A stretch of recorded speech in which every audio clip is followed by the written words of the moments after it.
This is the Marketing Podcast Network. Stories influence, teach, and inspire us. But what about the storytellers who create them? Uncorking a Story profiles storytellers to uncover how their background and life experiences influence the stories they create. We learn what motivates them, their path to success, and what fuels them to keep creating. It all starts by asking one simple question: where does your story begin? Welcome to Uncorking a Story. Now here's your host, Mike Carlin. Well, hello and welcome to Uncorking a Story. I'm your host, Mike Carlin, and today I'm pleased to introduce you to Matt McWilliams. Matt is living proof that one can pursue one's passions in life and do so while making a profit. He started his first online business in 2001 at the age of 22, and today is one of the leading online business teachers. He's worked with more than 300,000 online business owners while running affiliate programs, product launches, and book launches for entrepreneurs such as Shark Tank's Kevin Harrington, Michael Hyatt, Brian Tracy, and Lewis Howes. Today, he coaches other small business owners, solopreneurs, and wantrepreneurs on how to start the right online business, scale it, and eventually go full-time with it. He joins me on Uncorking Story today to discuss his career and new book, Turn Your Passions into Profits, the proven path for building a rewarding online business. Welcome to Uncorking a Story, Matt. Hey, thanks for having me, Mike. Nice to have you here, Matt. I'm going to ask you the same question I ask every one of my guests, which is, where does your story as an author begin? It begins with that introduction just now. I think based on your podcast and the audience, like one of the things that I will just say, kind of, if we can uncork kind of that hidden thing in the background that people don't realize until they do one of these, where they, this is done like well over 100 podcasts for this book now. It really is hard for me not to start moving my lips to the intro because I've heard it so many times. And I'm like, just again, full transparency. That is one of those things you have to be careful of. Protect your voice. It's hard when you do 6-7 interviews a day. And, I've learned the little hacks like throat coat tea with, what are these things called? Ricola. I dissolve a Ricola in a thing of throat coat tea, and, all the little things like the pre-interview warm up, like blow your nose, make sure you're not sniffling during the interview, things like that. It's all those little things you don't think about till you do about 30 of them in a row. And then you go, wait a minute, I need to have a pregame routine. So anyway, I just wanted to point that out. It was funny. I realized I start moving my lips if I'm not careful. My author journey, I would have read someone else's biography or intro just to throw you off if I had known that. Like 4 seconds in going, I never did that. Right. I never climbed Mount Everest. Yeah. I mean, for me, it's the first book. I've been in books. I've written chapters in books, kind of like the compilation books. I've read a book, once. I've read a bunch of books, actually. I'm an avid reader and listener. I not quite my daughter's level. She reads about 400 a year. I read about 150 to 200. So, and yeah, I've been involved in book launches. We've run, #1 bestseller launches for guys like Lewis Howes and Brian Tracy and Jeff Goins and others. So I've been on all these different aspects of books, but I was in that 88% of people who say, I want to write a book, and never did. So 8 years ago, I started thinking about this book. Like, I realized what my passion was, and the whole point of the book is how to take your passions and turn them into profits, because I've been on both ends of the spectrum. I've been in a position where I had a business that I hated, but it was making such good money. And I've been in the place where I was like, I'm helping people, I'm changing lives, but guess what? The mortgage company doesn't take impact and influence as a form of payment. They only take money. And I was ready to give up. So either way, the whole premise of the book is like, either way, the world misses out on your message there. Right. And so 8 years ago, I was like, I gotta share this stuff.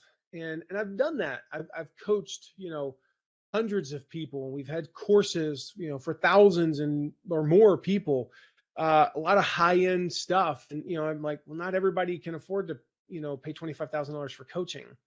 Yeah, you're going to get the results, but not everybody can do that. Like, I know what it's like. The first course I ever bought, the first thing I ever bought was a $97 course from Corey Rudell back in the mid 2000s. And I was shaking when I bought that course. I remember when I bought my first $2,000 course. This course has made me millions, changed my life. The night that I bought it, the deadline was at 3 a.m. Eastern, midnight Pacific. At 2:53 in the morning, I was in a hotel room hovering over the submit button, literally shaking. I had anxiety.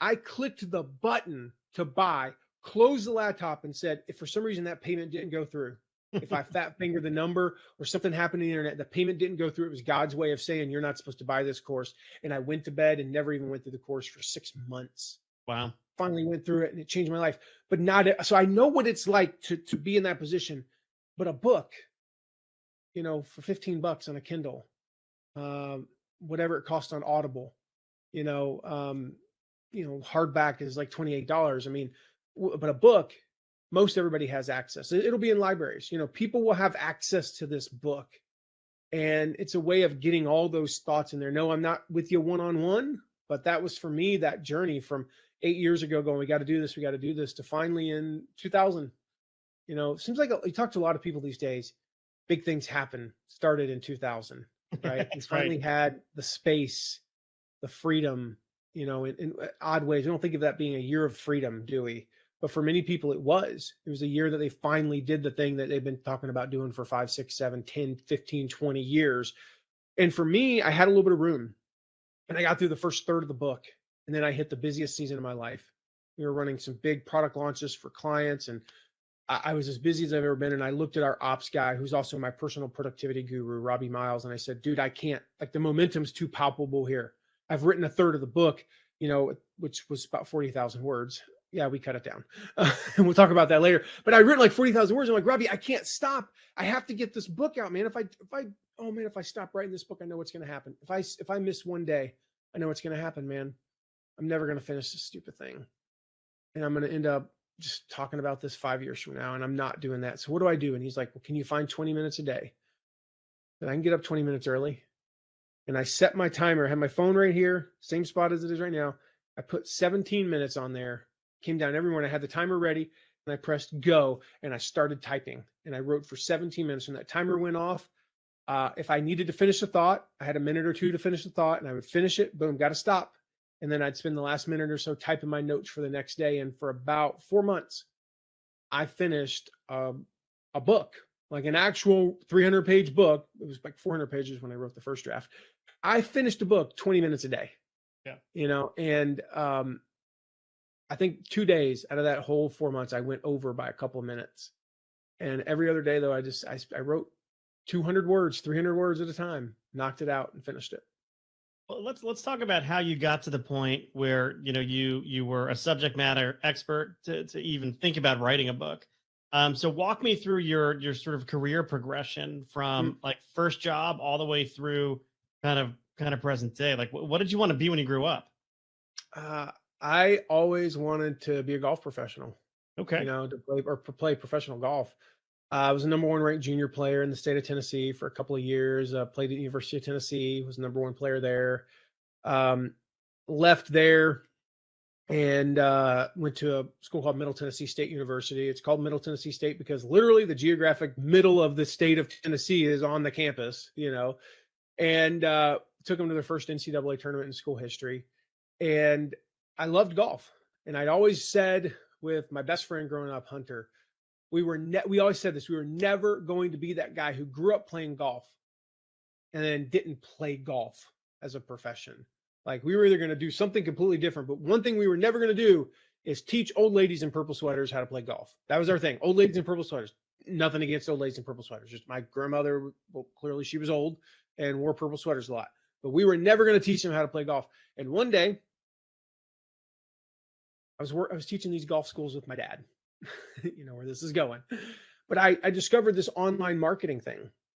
I was working with my dad and we were doing these golf schools. I was 22 years old and I was making, we get 4 students in a weekend, $2,000 a pop. My dad and I would split it halfway and, 20 hours of work for $4,000 at the age of 22. Sign me up for that. This was amazing. I was like, Dad, what if we did some like online marketing? There's this website, I don't know if you heard of it, called Google. Again, 2002, my dad never got on the internet a day in his life. He passed away in 2005. I'm like, there's a website called Google and you like put in keywords and then if they search for them, you give Google some money and then they send you traffic and then you convert some of it. Well, today, and this is what I teach in the book, like build an email list, right? Nurture the relationship, have a lead magnet, turn the visitors into subscribers so you can nurture it and build fans and then sell, right? Back then, 2002, you came to my website, you either gave us $2,000 or you left. We converted about 1 out of 200 people. Cost me 10 cents a click, $20. I acquire a $2,000 customer. And I remember very vividly, I'm sitting there on a Saturday all day. We had an ice storm in North Carolina, which meant that we didn't go anywhere. And don't judge me, but I was watching an Alan McBeal marathon on FX. I'm sitting there watching Alan McBeal for like 14 hours. We made 7 sales. I sat there watching TV all day and I made $7,000, $14,000 split 2 ways with my dad. I'm going, wow, this online marketing thing is amazing. Here's the problem though. Going back to that one day, we're teaching these golf schools. I hated teaching golf. Loved playing golf. Hated teaching it. Sure enough, I made about $250,000 in a little bit over a year and a half at the age of 22, paying my mom $250 a month for rent. So basically, I got more money than I know what to do with, and I'm 22, which means I'm a moron, and so I bought a bunch of stupid stuff. And this lady, about 75 years old, in a lavender sweater shows up. And I take my little flip phone 2.2 megapixel camera and I turn it out and I send it to my friend Hunter, picture of this lady, this sweet old lady. She's one of the nicest people I ever met in her life. Nothing against her, but I said, kill me now. Now, Mike, you may or may not know this, but a good female friend would call you immediately. A good female friend would fly across the country to be with you in your most down moment. She would bring a casserole, right? Oh, honey, I'm so sorry. And she'd like hug on you, right? But like a good male friend, my friend Hunter responded back and said, haha, sucks to be you. And so that was the beginning of the end for me. I realized I did not want to do this anymore. And my dad, a few months later, day after my birthday, 2003, fired me, or as I like to say, freed me from the shackles of doing a job I hate. And that was actually what led me to starting a business with Hunter, which is what led me to getting into this whole world. But the real genesis of it was that moment, the moment when I got on Google and realized, wait, you can do stuff online and make money. So fast forward today, as I said, I've been in multiple businesses where I had one business that I loved what I was doing, have an impact on the world, changing people's lives. I had a blog in the early 2010s. Mike, I was getting emails. Matt, you changed my life. You saved my marriage. People were saying that I kept them from killing themselves. Like I was in the personal growth business. I'm like, oh my gosh, I'm changing lives. I'm having an impact and influence on the world. Problem is the mortgage company doesn't take those emails as form of payment. My kids' soccer, they each cost about $2,000 a year. I can't forward them a tweet saying, thank you, Matt, for this content. And they go, $200 off your soccer payment. Boom. I only need 10 more of those. And I've got free soccer for my kids. Like, you can't do that. You have to make money. I've been on the flip side. As I said, how many 22-year-olds make $150,000 to $160,000 a year? Very few, right? I hated what I was doing though. So I've been on both sides. The book is called Turn Your Passions into Profits. Both of those are important. Not turn your passions into a successful blog with a lot of followers. Turn your passions into a podcast that has a lot of listeners. No, I've had those and didn't make very much money. No, we turn them into profits. It doesn't say turn any business that you possibly hate and despise and don't want to wake up early to do into a profitable business that makes you a lot of money so you can have a big house and get away from it 6 weeks a year and take vacations. That's not what it's about. It's about how do we have both. Right. And so my journey has been has seen both of those spectrums and ended up here. Right. And I mean, at any point in time in your journey, did you track Callista Flockhart down, slide into her DMs and thank her for that Ally McBeal marathon that, got you a few $1,000s? It was proof because I didn't get on the computer all day that day. Yeah. That was the thing, is it was work that I'd already done. And it was such an eye-opening thing. And like I said, don't judge me. This fun fact, I watched like 13 episodes of Ally McBeal that day. I've never watched another episode. It's not because I didn't like the show. It's because it took an ice storm for me to ever watch it in the first place. And I got hooked on it. Here was like my mom was watching it or something. Like I said, I still lived with my mom, and she was watching that, and I probably stuffed my face with a few too many Totino's pizzas and Hot Pockets that day. That was amazing. Like, never leave the house. Don't even get on the computer. Make money. That was what it showed me. Right. So that's sort of the genesis of it. You're like, hey, now this is possible. And then you sort of parlay that into, okay, helping, your business out with your dad, then sort of leaving that after you realize, hey, this is not my life's calling, but I've got all the building blocks of making a a tremendous career, which obviously you took with it sounds like your friend, and you kind of turned that into something much, much bigger than obviously Yep. even the professional golf business. Yeah. I mean, it's the line, the original first quote of the book that we had to change, because if authors will know this, that if you put a song lyric in a book, sometimes it can take you like 2 years to get permission to even include that. And it was from the Grateful Dead song Truckin', because what a long, strange trip it's been. Yeah. And so when they tried to get permission and they got no response from BMG or whoever, to Sony or somebody, and finally, like a month before the manuscript's officially due, they're like, yeah, you're going to have to redo the whole first, couple paragraphs. And it was so funny. We were, when I got I signed off on it, when I actually got my author copies and I flipped through, there is a line in here where I accidentally reference it, but it's in such a way that I can't find it here. Oh yeah. How I got here and discovered my passion and ultimately built a successful business around it has been a long, strange trip indeed. The word indeed technically doesn't mean anything there if there's no reference back to everything I'd already written, and nobody caught that. So it's kind of funny. You also get a little leeway depending on how much of the lyric you use. Like if you use a whole verse, you're in trouble. But I think and long, strange trip is that's not people said long, strange trip long before the Grateful Dead wrote the song. Yeah. But it's just funny when you think about like, that was the original part. Like, yeah, my journey has been a long, strange trip. Indeed. It has been, very circuitous. If you like the roadmap, you would look at it and, I've made the same mistake 5 times, and eventually learned from it. But it's been quite a journey. Yeah. Right. Just thinking, kind of going back to the author side of things here, because a lot of my listeners are aspiring authors themselves. There's a few lessons here, right? Number one is have something to say, which you clearly do as a subject matter expert. But 2, you've got to be persistent in saying it or writing it every single day, because you need to build up that momentum. And it sounds like, it sounds like a too good to be true, like late night TV ad. Even with 20 minutes a day or 17 minutes a day in your case, you too can be an author, but there is something to that, being able to have that discipline and persistence to sit down and write every day. I think part of it is we see it as like, you got to go to a cabin for 5 days and write the whole thing in 5 days. You got to be like Sylvester Stallone and stay up for 3 days writing the manuscript for Rocky, the screenplay for Rocky. No, most of us have lives. Like I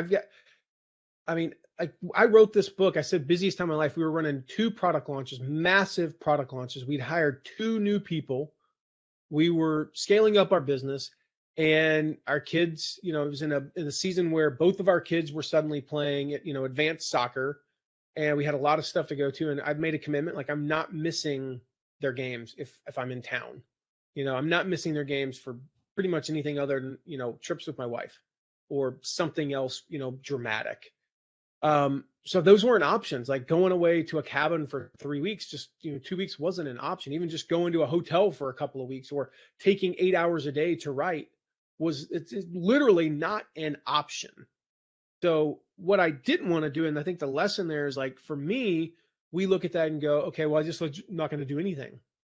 But actually there was something about every day spending the 20 minutes that in the back of my mind, my brain was percolating on what was to come. And so what I would do those last 3 minutes, I said I would literally spend, somewhere between 30 seconds and 90 seconds finishing whatever I was writing. And then I would just put like 2 to 5 bullet points. Like it would say like, tell story about dad. In the context of what I was writing, I knew what that meant. I've told the story before I wrote the book. So I knew, okay, great. I just need to type that story here. Obviously in a book, you can do more than you can if you're trying to tell the story with a group of friends, in 45 seconds. We can take a couple of minutes to tell it in a book. But I was like, tell story about dad, talk about, revolutionary leaders, share the 7, role archetypes. And I know the 7 or the 8, sorry, there's 8, the 8 role archetypes, because I'm the one who invented them, So I know what they are. I know the examples. But if I came down the next day and stared at a blank page, first of all, I spend the first 5 minutes trying to figure out what I'm trying to write. But the other thing is, when I said share the role archetypes, here's what would happen. When I knew that the next day I was going to write that, my brain was percolating on it. And I remember, for example, one of the role archetypes, for example, is the master maestro. That's the first one, where you're like the super expert and you lead with authority, prestige, and expertise, right? And I remember somehow I knew I was going to be writing that the next day. And then that night, my wife and I had a little bit of time, and we decided to start watching Lord of the Rings. And as I'm watching it, I went, Gandalf. Gandalf is the perfect example of the master maestro. He doesn't lead for like Frodo. And I'm like, oh my gosh, Frodo is the jolly journeyman, or the hesitant hero. Frodo is the hesitant hero. And then it started going. I was like, Harry Potter, he's the jolly journeyman. And next thing you know, I start connecting all these dots. And I had like real life examples of these people, but then all of a sudden I had fictional examples, which everybody knows. So the cordial caregivers, Mary Poppins, for example, right? And I had these examples because in my brain, if I didn't know that the next day I was going to write that, I never would have made that connection. And yeah, it was a lucky circumstance. I could have watched that movie 4 days later. I could have watched it 3 days earlier. But sometimes our subconscious is working on stuff and we don't even realize it. That only happens when you spend even just 20 minutes, 15 minutes, whatever number of minutes every single day doing that. Right. That's where that comes from. You do not need to go to a cabin in the woods to write a book. No, you don't. But also, writing is more than just the act of writing. Like, you could be writing while you're going out for a long run or doing something completely different. Like, it doesn't necessarily involve actually typing or writing something down. It can be your brain percolating on, things, letting your subconscious chew on it. And oftentimes, that's really important to the writing process, because then you come back the next day a little bit more fresh, but with a plan of what it is you're going to write. I mean, you're right. If you sit and just stare at a blank page, there's few things more intimidating than staring at a blank page and not knowing, what you're going to write. Don't do it. Yeah. Yeah. Yeah. I would say 5%, maybe 7% of the book, Mike, was written on what I call the magic rectangle. Yeah. Everybody has one in their pocket, smartphone. And I would be like, boom. And I would just record an audio message to myself. Idea for step 7, talk about, different leaders from history and how that pertains to platform building and the lessons we can learn from them and how they fought against a common enemy. Good example of that, Jesus, Mandela, Gandhi, Martin Luther King. Talk about some negative examples and how they use these principles, blah, blah, blah, blah, blah, for bad, but how they could be used for good, like Stalin and Genghis Khan. All right, end of message. And then I would, if I really had like an outline and I really thought it was fresh, and I didn't actually have that like documented, like that example I just gave is one that I'm pretty sure actually happened. And I knew what I was trying to say just from hearing my audio message. And then I would play that audio message when I got back and I would just type up my notes real quick.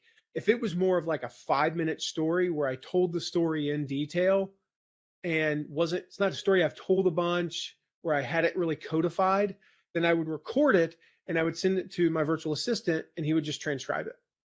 And then he would send it to me and I would say, hey, put this in, step 6 of the book on this, here's the link to the manuscript. Put this in step 6, just copy and paste it there under the section that says such and such. And he would copy and paste it. And then 4 days later, I'd come to that section and be like, oh, boom, got it. And I basically have already written it, but I just needed to clean it up a little bit. And so those are the types, I'd say a good 5 to 8% of the book was written verbally in the magic rectangle. Well, 2 thoughts on what you just said there. One being, when I was in the middle of writing a novel, for example, my kids we have triplets. They're 20 years old now, about to be 21 in a few months. They're in college, right? So I don't really spend as much time with them. I don't drive them to school anymore. But in those days, when I did drive them to school, if I were in the middle of a novel, I would have a thought like on the way to school, and I'd be like, "Hey, kids, can somebody just write this down and text it to me? Knife is found under pillow," or something crazy.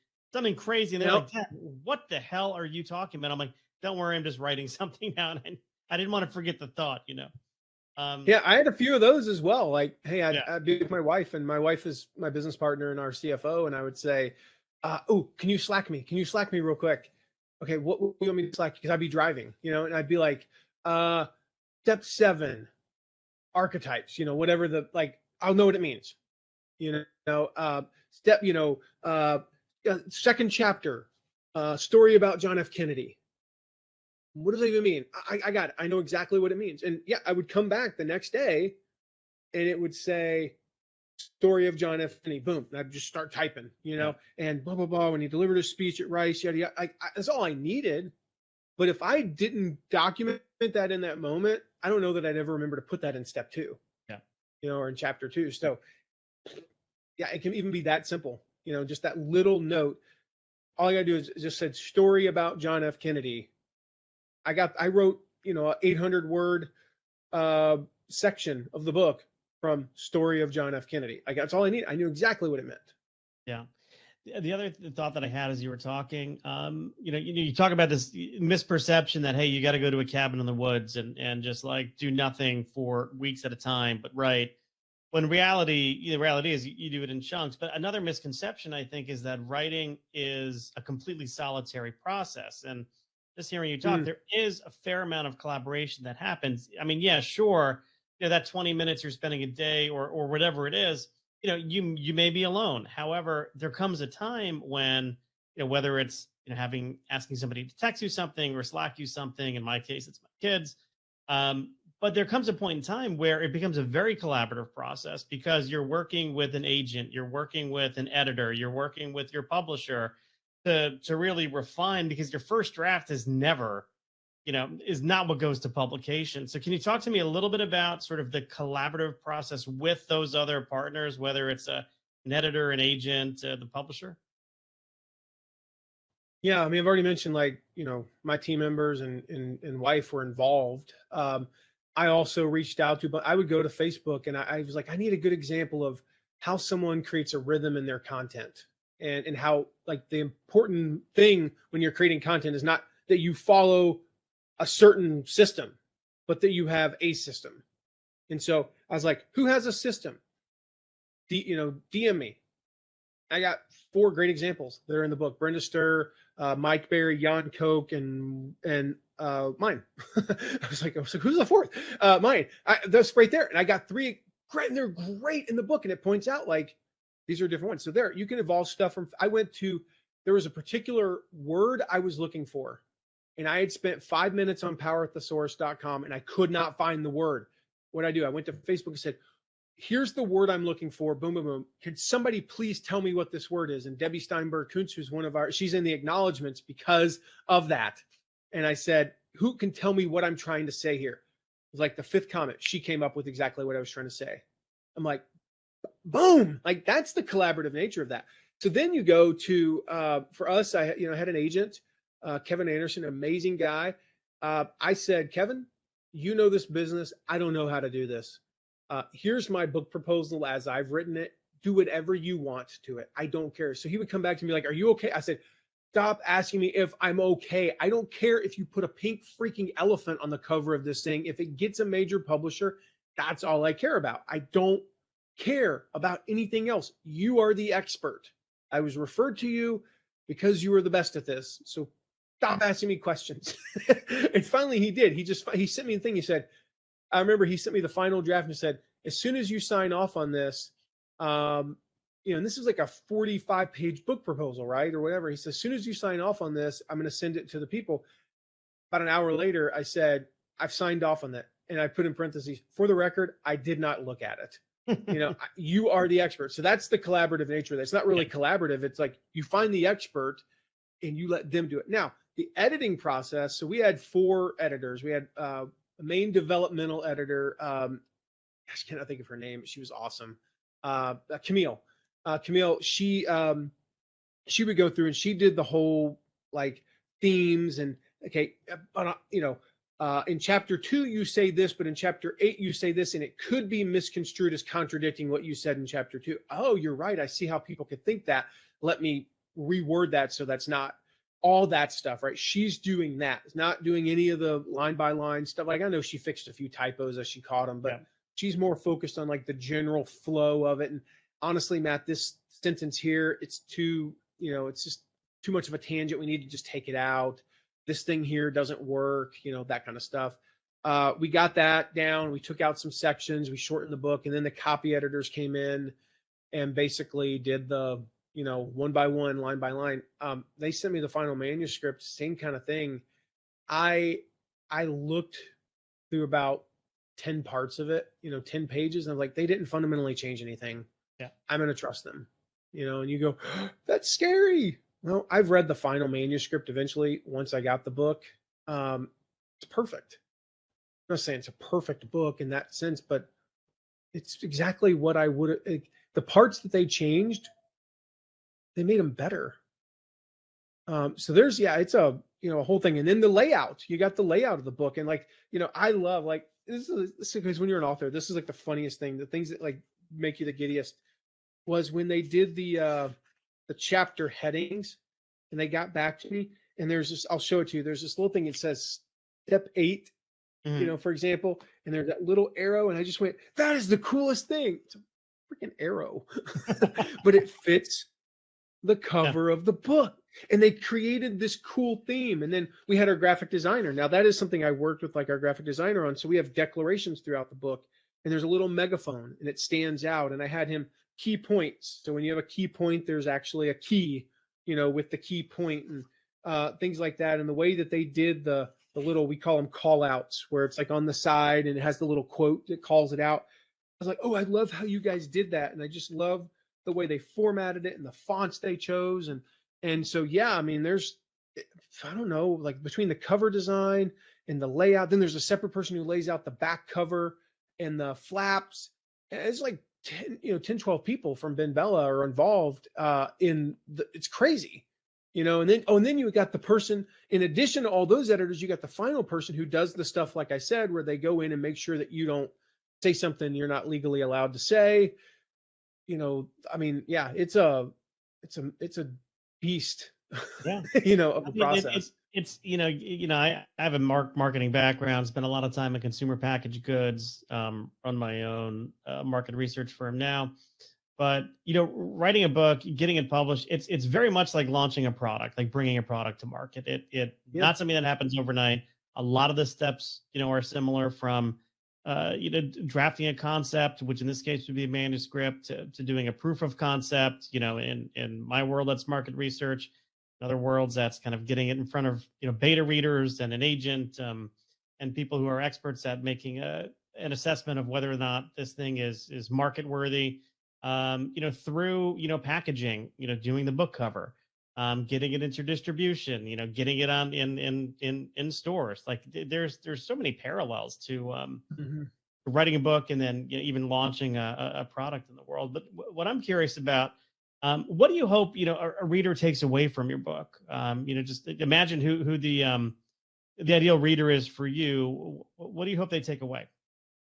The biggest thing, I mean, the whole premise of the book, Mike, the whole entire premise of the book hinges on one belief, and that's that the world needs your message. And what I hope people get away or take away from it is, in the very beginning of the book, I talk about the world needs your message, but we're not going to wait passively or patiently for it.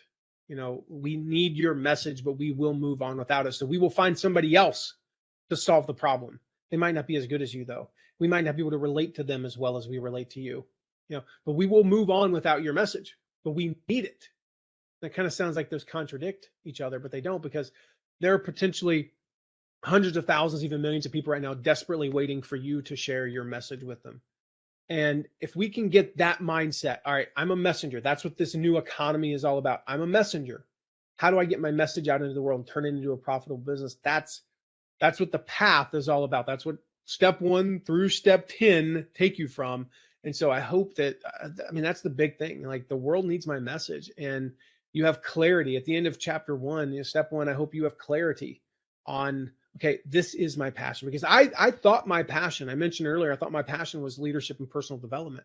I thought my passion was to be the next Tony Robbins. I was having an impact on people. I just wasn't making any money off of it. And I thought that was my passion. And then one day, I was walking down the stairs one night, Mike, and I I just had one of those moments. It was like, it hit me like a ton of bricks. I don't know where it came from, but I was just floored. And we had a super peaceful bedtime that night. It was one of those nights. If you got kids, I know you do, you got triplets. Holy crap. You know, if you know that they fight at bedtime sometimes, and sometimes all they have to do is floss and brush their teeth and put their jammies on. How does that take more than 7 minutes? And yet here we are 18 minutes later, and they still don't have any of the 3 done. How is it that they are fighting? How is it that they've managed to do this and that? But we had this super peaceful, perfect bedtime. And as I was walking down the stairs, I had a thought hit me, because a few weeks before I'd helped my friend Dana Abraham, who's in the parenting niche. She has a course called Calm the Chaos. And I was on the phone with her. We were talking about business stuff. And I said, Dana, do you need some help with your affiliate program? Like, can I help you? I've got a little bit of time. Can I come in and help you run this thing? She said, could you please? Sure. Over the next couple of weeks, I did what I do. I helped her affiliates to make more sales. I helped her go from about $125,000 launch to over a $300,000 launch. I helped one affiliate who had a goal of 5 sales make 40 sales. I helped one who made 0 the time before make 17. I helped her top affiliate go from 30 to 60 sales. And at the end of that, I'm going, I did what I do. I helped entrepreneurs, because I have a heart for entrepreneurs. I have a heart for people who want to escape the cube and work for themselves and make an impact on the world. I'm like, I helped a bunch of entrepreneurs make more money. That makes me a winner. You know, that's what I did here. Woohoo! Helped her 3x her income. I helped all these entrepreneurs make twice as much, 3 times as much, 17 times as much money. Good for me. When I was standing on those stairs that night, Mike, I realized, oh my gosh, there were hundreds of other families having the same experience I just had. Their lives are chaotic. Their bedtimes are chaotic. Their kids are chaotic. But they're not so chaotic now, because I helped some affiliates sell some more of her courses. All I did was what I do. I taught affiliate marketing. I taught online marketing. It's the thing that I'm uniquely qualified to do. I didn't teach them how to do parenting. I didn't give them a parenting tip. I didn't give them a life hack. I taught affiliate marketing, something so inconsequential when you really think about it. And so for years, I had been told, Matt, you need to teach this stuff. You got to teach this stuff. And I'd say, I don't want to be the affiliate guy. I don't want to be the online marketing guy. What a stupid thing to do. That is not going to have an impact on the world. There's a reason why my podcast today is called The Affiliate Guy, Mike, and it's actually nothing to do with branding. I wish I'd been that smart. People introduce me, Matt's the affiliate guy. I'm like, I guess so. You know, I didn't realize I was doing that when I branded my podcast with that. I branded my podcast as The Affiliate Guy as a reminder to me, don't ever forget how you felt on those stairs. Don't ever forget that your little thing that means almost nothing in the in the scope of the world. I didn't discover a cure for a deadly disease. I didn't do any of that stuff. I didn't free people from slavery. I mean, what did I really do? But don't ever forget the impact that you had through doing the thing that you're uniquely qualified to do. And I think that applies to everybody. We all diminish the impact that we can have doing something seemingly small, but actually it can be huge. And somewhere out there, there's an older woman in a lavender sweater who can't break 100. So let's just think about her for a moment. Thanks for bringing me back to that one. we dug into the book a little bit. I want to pause. I always like to get to know my guests a little bit more. One way I do that is through pop culture. So, Matt, I'd love for you to tell me, besides Ally McBeal, what were some of your favorite TV shows that you watched when you were growing up? You know, I'm weird. I don't watch a lot of TV, and didn't even when I was younger. So I'm going to give you a surprising answer. It was, I don't even remember the name of it. It was the precursor to WCW wrestling. I was a huge wrestling fan when I was a kid. I grew up with a single mom who worked 3 jobs just to help us survive. And the one thing that I had no shortage of was wrestling action figures. Yeah. That was I didn't have very many toys, and we never went on trips, but I had about 15 action figures in a wrestling ring that I could play with. And so I could be found watching a lot of, I think it was called NWA back then or something. And it was absolutely NWA. It was NWA, with Ric Flair and the Four Horsemen. And Nature Boy. Sure. So I had a chance to meet him one time. He was an honorary coach for Wake Forest basketball. And I was there and had some connections to Wake Forest basketball and got a chance to meet Ric Flair. And actually, we had a dog. I was working on a congressional campaign in 2004, and we had 2 dogs. One was named Reagan, and the other was named Nate, as in Nature Boy, Ric Flair. So yeah, I was a huge wrestling fan. It was kind of weird, and Well, if I you ever haven't want, watched in probably 25 years, but yeah. if you want to dabble into back into TV, there's a great 30 for 30 on ESPN with Ric Flair. It's Oh my fantastic. goodness, I'll have to It's watch fantastic. that. Yeah. So I was, I'll tell you, there's a second answer. So yeah, wrestling, and the other one, I don't know if you remember this, but there was a thing called Body by Jake, oh sure. and it came on at 7:30 in the morning, and I would do Body by Jake for 30 minutes every day. And look, when I was 8, I'm not joking, I would be like doing the workouts with Body by Jake. It was the dumbest thing when I think back on it. Like, what 8-year-old is watching Body by Jake? But that was my, like, for some reason, I don't know, I did it. So it made me feel good. And I've kind of like, I've always done that. Even when I wasn't in like good shape, I've always been active. I've always been active. So yeah. They say the journey of 1,000 miles begins with a single step, and Body by Jake could have been your single step. So no shame there. Body by Jake is actually what happens. Yeah. I was I grew up in Stamford, Connecticut, in the shadow of like my ESPN right now. Well, ESPN, but WWE or WWF as it was when I was a kid. Is it really? I did not know that. That was a big presence. Hulk Hogan, Terry Bollea himself lived in my town. That's awesome. So I used to see him rolling up on his Harley at the diner. So we were big WWF guys.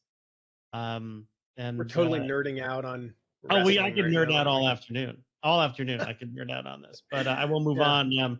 Not much of a TV guy. What about music? What kind of music were you listening to, if any, back in your formative years? Counting Crows has been the band. It was something that bonded. I mentioned my friend Hunter.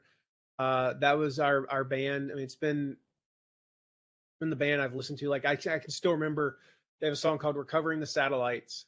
I was on their second album called "Recovering the Satellites," and this song, I know exactly where I was listening to this song. I was turning off of I-65 to I-40, leaving Nashville to go to college, and I heard this song, and it was like, it's one of those songs. When I listen to it now, I am taken back to when I was, 18 years old. I mean, it's just, the song is all about leaving your hometown, and I didn't do it intentionally. I just happened to have the tape. You remember tapes? Yeah, sure. The tape was in, and that song has had such an impact. And I finally had a chance about 8 years ago to go see them. And Hunter has become really good friends with Dave Bryson, who's the lead guitarist for the band. And so I've had an opportunity to, meet them and things like that. They were the band growing up. Need to Breathe is another, probably my favorite band now. And have a client of ours, a good friend of mine, Chandler Bolt, I literally talked to Chandler for like an hour one day, got to know him. And then after talking to him, I Google him, and the first listing is, Need to Breathe bassist Seth Bolt and his brother Chand is what it says on the thing. And I click on it and I call him back and I go, dude, is your brother Seth Bolt? And he's like, yeah. He's like, oh my gosh. He's like, dude, you're not gonna believe this. They're gonna be in Indianapolis 3 days from now. Let me get you tickets. And there, like 3 days later, we're sitting front, 5 rows deep, dead center. A couple months later, we're backstage with them, getting to hang out with the band. So they've become kind of my favorite band since then. But yeah, those two, like a lot of. I like Southern rock, alternative, stuff like that. But I'm all over the place. I'll listen to rap. I love country. The older I get, the more country music I listen to. It's weird, I like everything. Yeah. I had Chandler on this show last year. Cool. And he referenced that his brother was in a band. We didn't talk about it because obviously the episode was about him. But interesting. He's an interesting guy. He does great work with aspiring authors. So that's that's great. So you're Counting Crows. Chandler, if you bought anything from Chandler, there's a decent chance we were indirectly responsible for that. So interesting. Yep. I'll have him thank you on my behalf. But your Counting Crows is my Pearl Jam. So I was moving up. Love Pearl Jam. Yeah. Moving up to the University of Connecticut, the fall of 1992. I was with my buddy Nick. We were in a truck that we borrowed from our church because none of us had a car big enough to carry all of our crap. And we popped into a tape deck, Pearl Jam's 10. And now anytime I hear any song off of that tape, I immediately think of that day driving up to UConn, moving into my freshman dorm. It's Yep. it's funny how That's music such a has a great way album. of doing that to you. Yeah, that was such a great album. Yeah, the entire book, just as a side note, the entire book, I listened to the same track over and over again. It's about a 3-minute track. It's just the intro by the XX.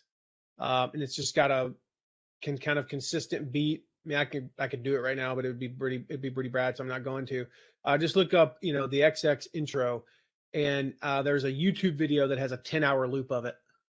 Wow. And I just listened. Every time I wrote the book, it was like press play, start writing, press play, because it's just, because I'm an antsy person. I've got ADD, so I'm like, I can't do the whole like wah, wah, wah, while I'm writing, or something like that. I can't do words.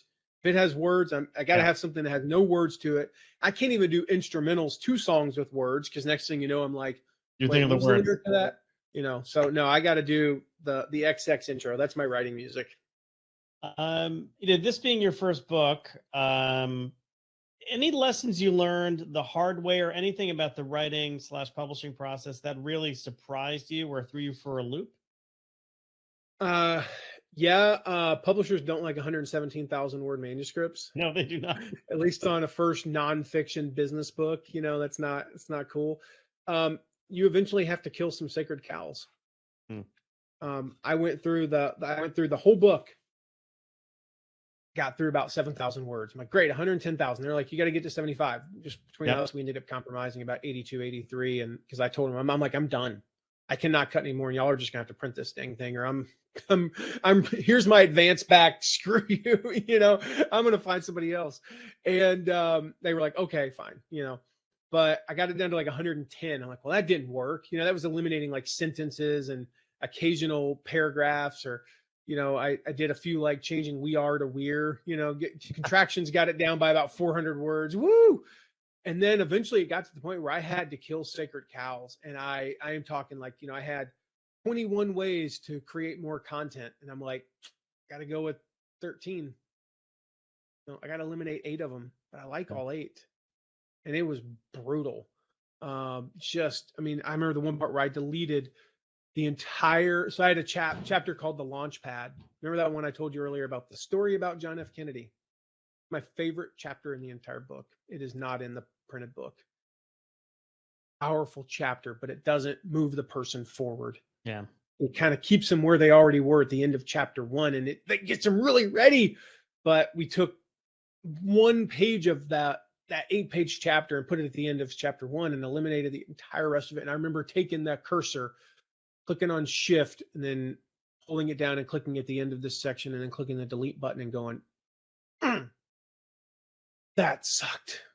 But I did it. We ended up getting it to the point where it could actually, so I got it down to about 87,000. And then the editor was able to figure out a few ways to creatively get it down to about 82.5. And we were good to go. Yeah. That was the part that I was totally shocked by. It was brutal. Editing means making tough choices. And you're right. You got to kill some of your babies there, but maybe it's an opportunity for bonus content. That's my tip. We have it all in a Google Doc, and some of the bonuses, and I've even shared some on the podcast and stuff like that. Like, here are some of the stories that I couldn't tell in the book, and it became, some of it's paid content, and then some of it's free when you pre-order the book, things like that. Like a lot of that extra stuff we turned into other content, and that's you can do it. We did not do this, but even like you could add it in the audiobook, as like additional stuff, things like that. There's a lot of stuff you can do with that stuff that you have to cut.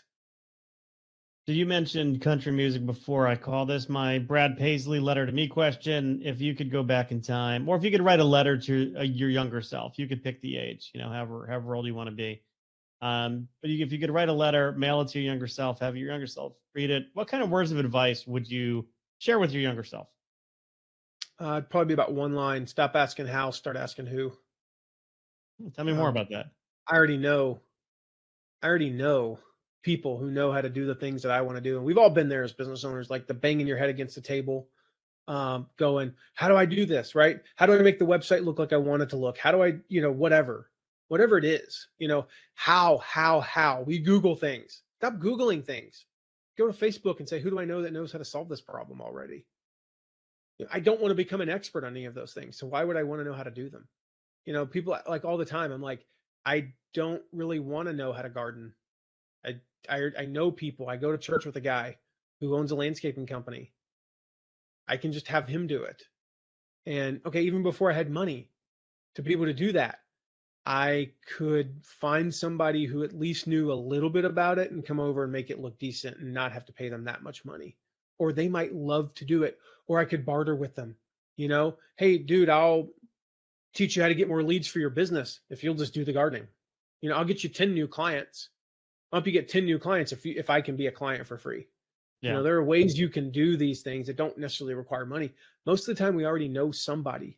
I mentioned earlier, I didn't need to go Google and look up stories about content creation, that were in the public domain that I could use in my book. I just went to Facebook and asked people that I already knew. And that was an easy way. I could have spent 10, 15, 20 minutes trying to figure out that stupid word. I don't even remember what word it was. I have to go back and find that out. I'm kind of curious now. I'm gonna go find that Facebook post. I'm like, because I know it was Debbie that got it, and I thank her in the book. And I think it even says like for figuring out what word I was trying to think of on page something, which one it is. I could have taken me 20, 30 minutes to figure that out. That's an entire writing session for me. What did I do? I went to Facebook and I asked the question. And I put in the manuscript, just said word, figure out word here. And I just moved on with it. That's asking who, not how. That would be the biggest thing I would do. I spent way too much time beating my head against the wall trying to figure out how, when I already knew multiple people who knew how to solve the problem. Matt, where can people turn your passions into profits? And also, I know you do have a pre-order bonus going on now. Can you talk a little bit more about that? Yeah, I mean, you can get the book absolutely anywhere. And this is one of those things, you do a bunch of these interviews. We're going to go back behind the scenes here, do a bunch of these interviews, and usually you're pretty good at remembering the URL before you go live. Well, I'm not, because they got a special URL. You can buy it anywhere. If they sell books, they sell it. Amazon, Barnes & Noble, Target, Walmart, you name a place. Like we just had an order for 4 books for this like obscure bookstore in Hamilton, Ontario the other day. My publisher just thought that was cool. And they were like, look, we got 4 orders and it was like Leo's bookstore in Hamilton, Ontario or something. I was like, that's cool. Like that's awesome. Now I got to go to Hamilton and sign them or something. I don't know.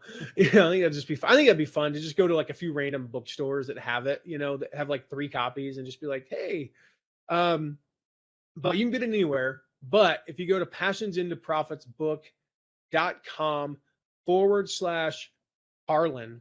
So that is how you pronounce your last name. That's it. Yeah, and I thought so. I'll be sure to put that in the show notes as well, so people don't have to like write this down in the car. Or go there, passionsintoprofitsbook.com/Harlan. I know you'll put that in the show notes, Mike. There's a ton of, I mentioned them earlier, like some of the content that we had to take out, that hidden content. There's the whole first chapter is about clarifying who you help and creating an ideal customer avatar. And I've got an extra bonus lesson on that. There's an email marketing workshop. There's just tons of other stuff that you get, in excess of $500 worth of extra bonuses exclusively through that link. So make sure you guys go there because that's the best place to get it. Very good. Matt, thank you for stopping by, Uncorking a Story, and letting me uncork yours. Thanks, Mike. Appreciate it.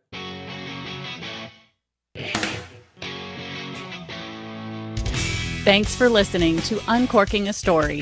If you'd like more information about today's guest or to find out more about Mike, go to uncorkingastory.com. If you enjoyed the show, please subscribe, rate, and review us at Apple Podcasts, Spotify, or wherever you get your podcasts. Tune in every week to hear Mike Carlin uncork a new story.